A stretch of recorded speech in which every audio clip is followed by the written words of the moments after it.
Alright, so I'm Will from Yu-Gi-Oh! Team LOB, and today I won our local win-a box with Inzektors, so we're going to give you the deck list because I really like it. Okay, so standard Inzektor engine, Dragonfly Hornet, Gigamenace, triple Centipede, triple Ladybug. I mean, that's what makes it Inzektors. That's where all your OTKs and stuff come from, so pretty standard as far as that goes.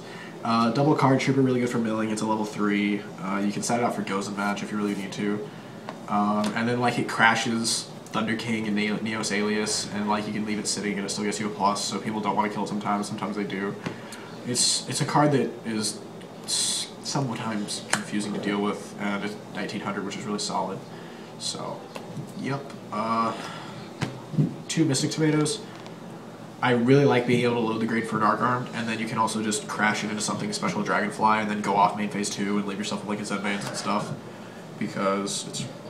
And then you can also like search Sangan with it, and it just helps you get to your pieces, so it increases the consistency of the deck.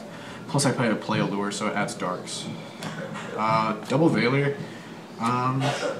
It's seeing less and less play, I feel like, but I always think it's solid to main deck, just because even if you're playing against something where it's not spectacular, like Heroes or something, then you can still use it and it's not awful. But Veiler just, it wins you games really often, like just if you have the Veiler. Then you play Tour Guides and the Sangan because you need to get to your pieces and because rank 3s are good Yu-Gi-Oh! And Dark Armed because it's extremely easy to summon. It's a bad top deck late game, but I usually set it out games 2 and 3. I'll explain that later. Spells.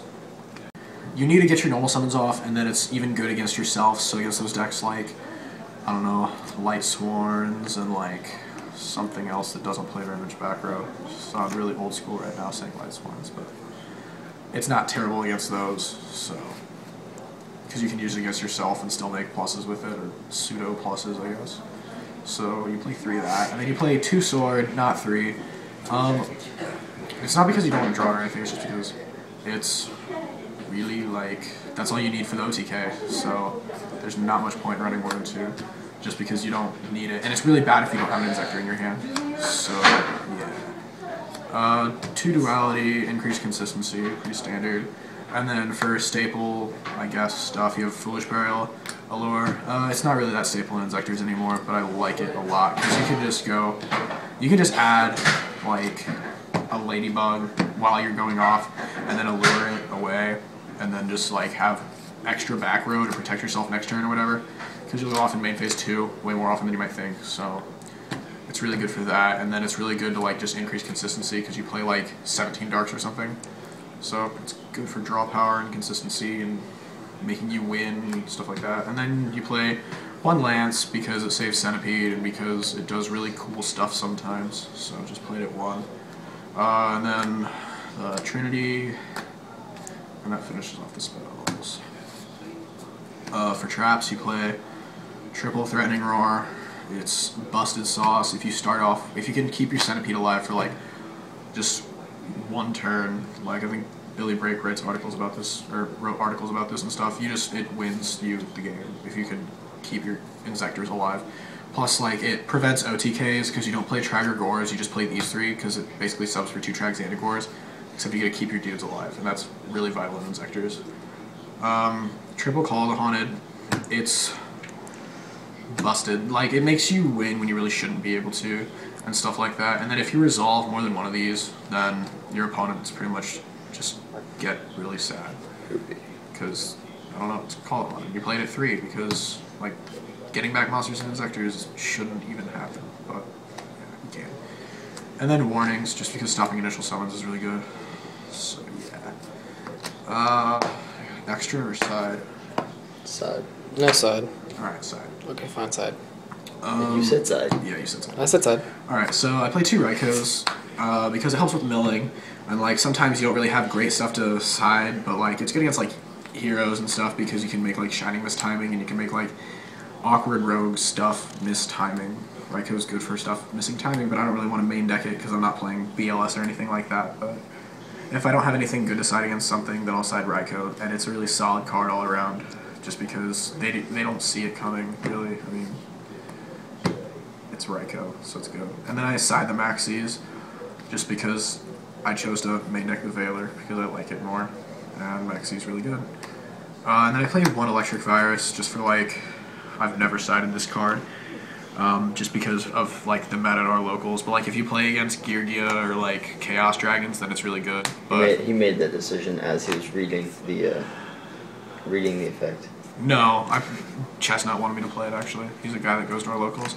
But he told me I really didn't have anything for Chaos Dragons, and he was right, I didn't. But at the regional where I got my invite, I played against one Chaos Dragon, and I sided this in, but I never saw it, so I don't know how good it is. It's pretty good, though. I mean, it sounds good. It's just never actually got it off.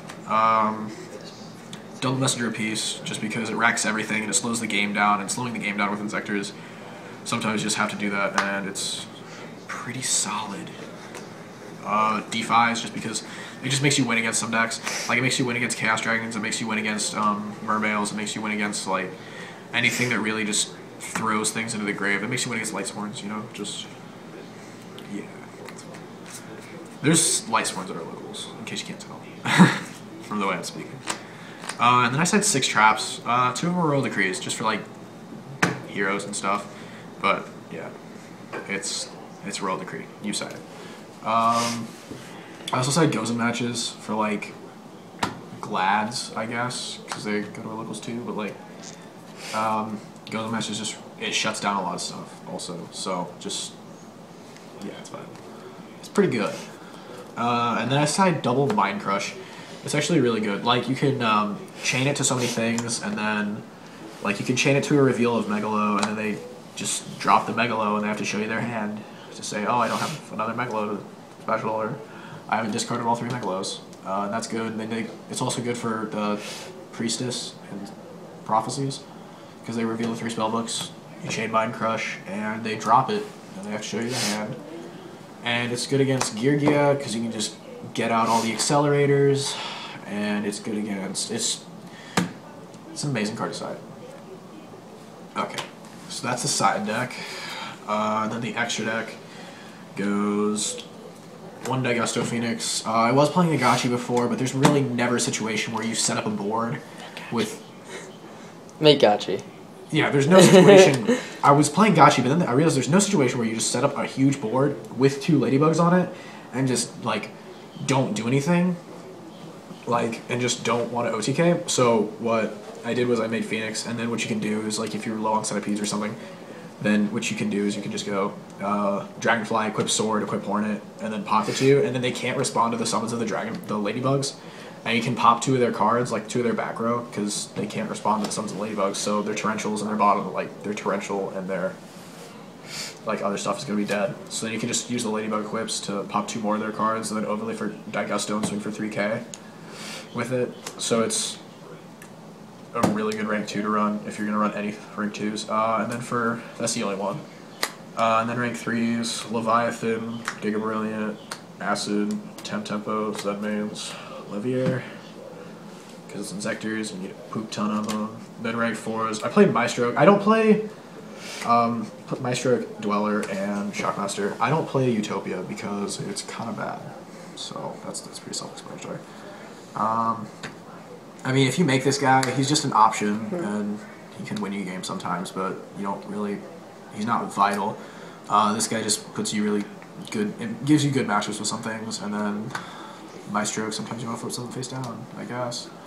Like his Zen mains, if you want to pop it, but I don't know. You don't go into rank 4s very much. And then 5s, Tyrus and Adrius, just, like, they're pretty standard. I go into Adrius more than Tyrus.